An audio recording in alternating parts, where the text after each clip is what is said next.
Assalamualaikum warahmatullahi wabarakatuh. Selamat pagi anak-anak. Bagaimana kabarnya hari ini? Ibu harap kalian semua selalu dalam keadaan sehat walafiat. Amin. Nah, pada pertemuan kali ini kita akan belajar tema 7, subtema 1, yaitu peristiwa kebangsaan masa penjajahan, pembelajaran yang ketiga. Anak-anak sudah siap? Sudah semangat semuanya? Bagus. Nah, pada pertemuan sebelumnya, anak-anak sudah belajar tentang apa? Iya, anak-anak sudah belajar tentang pemerintahan kolonial atau penjajahan di Indonesia. Nah, coba, anak-anak masih ingat apa sajakah negara yang pernah menjajah Indonesia? Iya, bagus. Ada negara Belanda, ada negara Inggris, ada Portugis. Nah, tentunya anak-anak juga masih ingat apa saja kebijakan yang dibuat negara penjajah tersebut yang telah menyengsarakan rakyat Indonesia. Iya, ada kerja paksa atau kerja rodi. Kemudian ada apa lagi? Iya, ada VOC, kebijakan dari Belanda itu ya. Nah, bagaimana kondisi rakyat Indonesia pada masa penjajahan tersebut, anak-anak? Iya, rakyat Indonesia sengsara. Banyak yang menderita, mati kelaparan karena kekuasaan penjajahan tersebut berlaku sewenang-wenang kepada rakyat Indonesia. Nah, itu adalah bagian dari sejarah negara kita, anak-anak. Bagian dari sejarah negara Indonesia. Nah, pada pertemuan hari ini, kita akan belajar yang pertama tentang informasi penting dari teks narasi sejarah. Yang kedua, perlawanan di berbagai daerah untuk mempertahankan kedaulatan Indonesia. Dan yang ketiga, faktor keragaman sosial budaya di Indonesia. Anak-anak sudah semangat ya? Nah, coba di sini Ibu punya teks narasi sejarah tentang sistem tanam paksa pemerintah kolonial Belanda. Nah, tentunya anak-anak ingin tahu apa itu sistem tanam paksa. Nah, anak-anak sekarang membaca di buku siswa halaman 30-32. Dibaca dengan teliti ya anak-anak. Sudah? Nah, sekarang anak-anak coba temukan 5 kosakata pada bacaan yang sudah kamu baca tadi. Kemudian carilah arti katanya dengan menggunakan kamus Besar Bahasa Indonesia. Di sini Ibu sudah menampilkan cara-cara menggunakan kamus. Anak-anak mengikuti langkah yang ada di sini ya. Kemudian anak-anak bisa menuliskan kata dan arti katanya dalam bentuk tabel seperti yang Ibu tampilkan di sini. Anak-anak sudah paham? Iya. Nah, setelah anak-anak sudah belajar tentang kosakata baku, anak-anak sekarang akan belajar mencari informasi penting dari teks. Anak-anak tadi sudah membaca teks tentang sistem tanam paksa. Nah, sekarang anak-anak dapat mencari informasi pentingnya. Nah, Ibu sudah menampilkan langkah yang bisa anak-anak ikuti. Yang pertama, anak-anak siapkan informasi yang ingin diketahui dengan menggunakan kata tanya apa, di mana, mengapa, bagaimana. Nah, misalnya ini Ibu berikan contoh.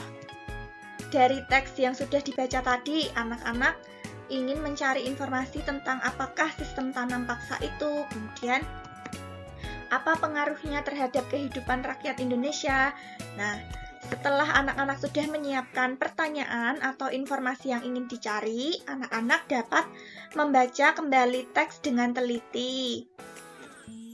Setelah itu, apabila dalam proses membaca, anak-anak menemukan informasi yang dicari, langsung ditulis saja dengan kata-kata anak-anak sendiri jawabannya. Anak-anak sudah paham? Ya, bagus. Karena anak-anak sudah paham, sekarang kita akan berlatih tentang mencari informasi penting dari teks bacaan sistem tanam paksa tadi.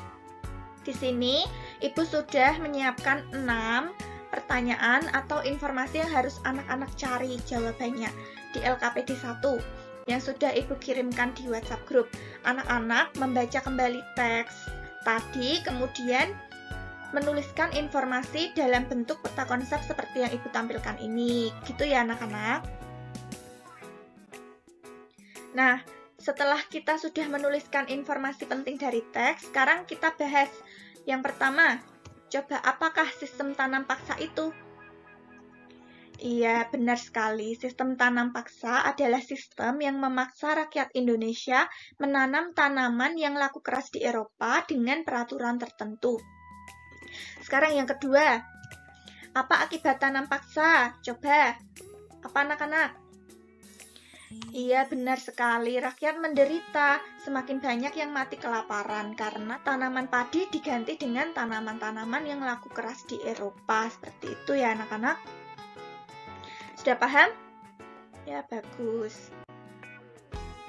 Nah, dari yang sudah kita pelajari tadi, anak-anak sudah tahu kalau penjajahan itu membuat rakyat menderita. Nah, apakah anak-anak dapat menyimpulkan bagaimana reaksi rakyat Indonesia terhadap pemerintah kolonial atau penjajah tersebut agar dapat terbebas dari penderitaan? Iya, tentunya lama-kelamaan rakyat Indonesia mengadakan perlawanan. Nah, perlawanan tersebut terjadi di berbagai daerah. Nah, kita lihat yang pertama ada perlawanan terhadap Portugis. Yang kedua ada perlawanan terhadap Belanda. Kita akan membahasnya satu persatu. Nah, coba di sini Ibu mempunyai teks tentang peristiwa perlawanan terhadap Portugis.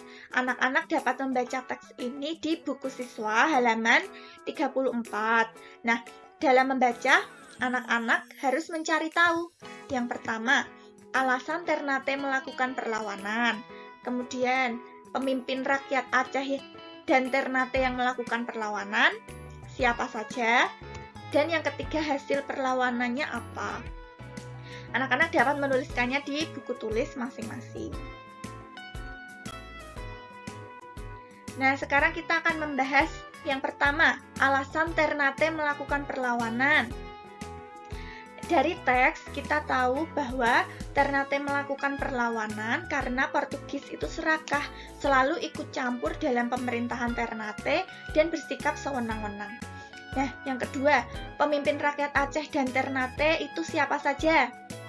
Iya, yang Aceh ada Sultan Ali Muhayyad Shah, Sultan Alauddin Riayat Shah, dan Sultan Iskandar Muda. Sedangkan Ternate?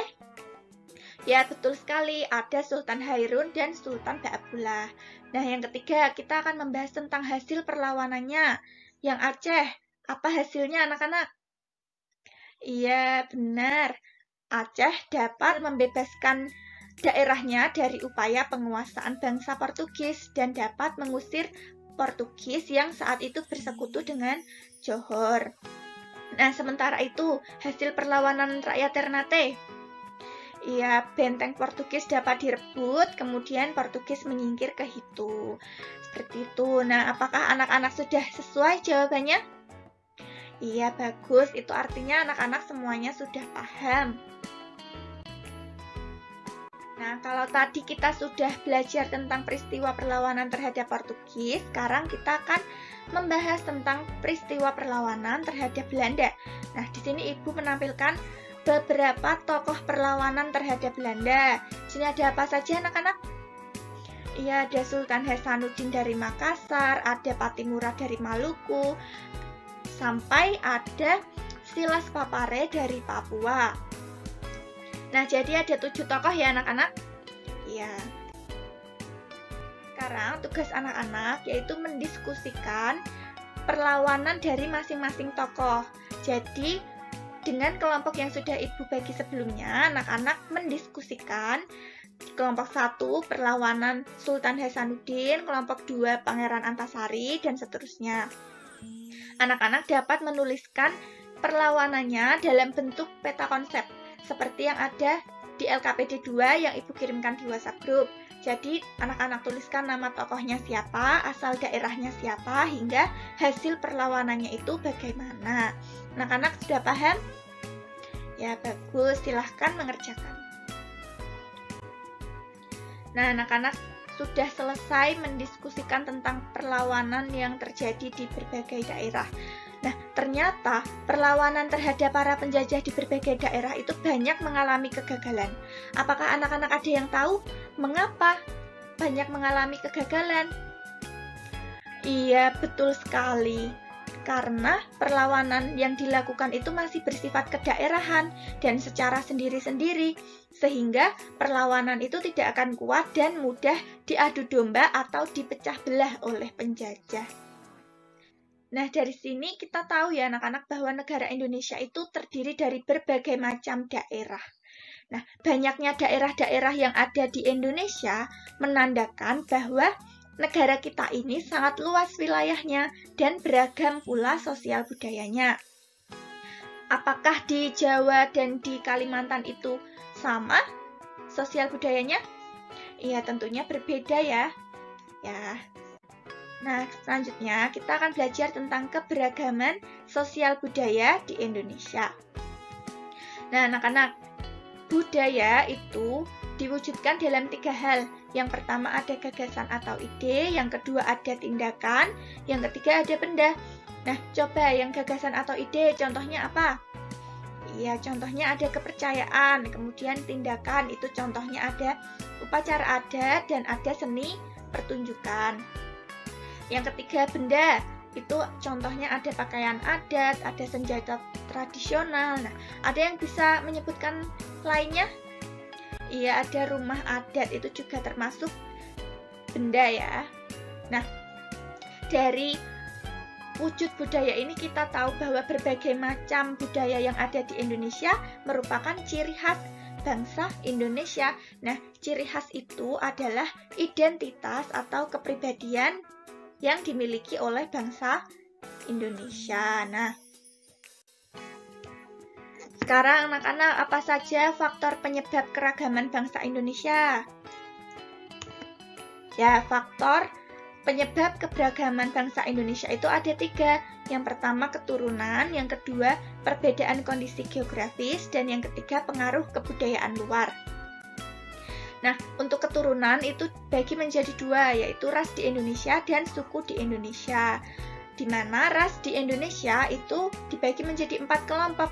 Yang pertama ada kelompok ras Papua Melanezoid, yang kedua kelompok ras Negroid, yang ketiga kelompok ras Wedoid, dan yang keempat kelompok ras Melayu Mongoloid. Nah, pada pertemuan kali ini kita akan fokus membahas tentang faktor keturunan, yaitu ras di Indonesia dan suku di Indonesia. Nah, coba anak-anak amati. Di sini ibu menampilkan gambar suatu kelompok ras. Ada yang tahu termasuk kelompok ras apa? Iya, dilihat dari ciri-cirinya, ini termasuk kelompok ras Negroid karena memiliki warna kulit yang gelap. Kemudian, apakah anak-anak tahu ras Negroid ini berada di daerah mana? Iya, berada di Papua. Nah, sekarang kalau gambar yang selanjutnya ini ada kelompok ras mana anak-anak?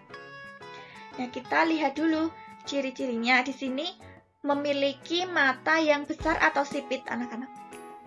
Iya, sipit ya. Nah, berarti kalau memiliki mata yang sipit, kulit yang putih yang terang itu termasuk keturunan Cina yang dinamakan dengan ras Mongoloid atau keturunan Cina.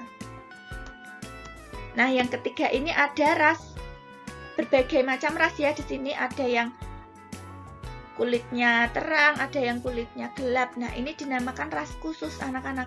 Nah, kenapa dinamakan ras khusus? Karena di sini kita lihat ada yang dari keturunan Arab, ada yang dari keturunan Polinesia, ada yang dari keturunan Pakistan, keturunan India. Nah, itu dinamakan ras khusus yang membaur menjadi warga negara Indonesia.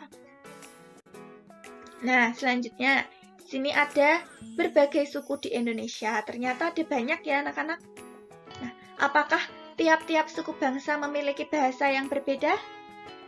Iya, bahasanya berbeda. Bahasa di Jawa dengan bahasa yang di Sumatera itu berbeda. Selain bahasa, hal apa lagi yang berbeda pada setiap suku? Ada yang tahu? Iya, ada yang berbeda adat istiadatnya, berbeda budayanya, berbeda pakaian adat, pakaian tradisionalnya berbeda. Nah, jadi di setiap daerah di Indonesia tentunya memiliki adat istiadat dan budaya yang berbeda setiap suku. Nah, ini ada berbagai macam suku yang ada di Indonesia. Yang pertama di Sumatera, itu ada 3 suku, anak-anak, ada suku Aceh, suku Melayu, dan ada suku Batak. Kemudian di Pulau Jawa, ada yang tahu ada suku apa saja? Ya, ada suku Betawi, suku Sunda, suku Jawa. Nah, bagaimana dengan daerah anak-anak? Ada suku apa saja? Nah, sekarang anak-anak akan menceritakan anak-anak berasal dari tempat tinggal dan termasuk suku daerah mana. Nah, anak-anak bisa melampirkan foto diri anak-anak, kemudian anak-anak ceritakan nama anak-anak siapa, dituliskan sukunya suku apa, tempat tinggalnya di mana, bahasa daerahnya apa, dan sebutkan satu kesenian yang menjadi ciri khas daerah tempat tinggal anak-anak. Anak-anak mengerjakan sesuai yang ada di LKPD 3 yang sudah Ibu kirim di WhatsApp group. Gitu ya anak-anak? Sudah paham? Ya, bagus. Tepuk tangan untuk kita semua.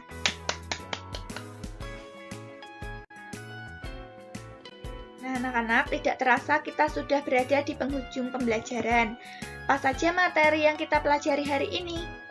Iya, kita belajar tentang cari informasi penting dari teks, kemudian belajar tentang perlawanan terhadap Portugis, perlawanan terhadap Belanda, kemudian belajar tentang faktor keragaman sosial budaya di Indonesia ya. Salah satunya ada faktor keturunan, yaitu keragaman suku bangsa di Indonesia dan keragaman ras di Indonesia. Nah, bagaimana perasaan kalian mengikuti kegiatan hari ini?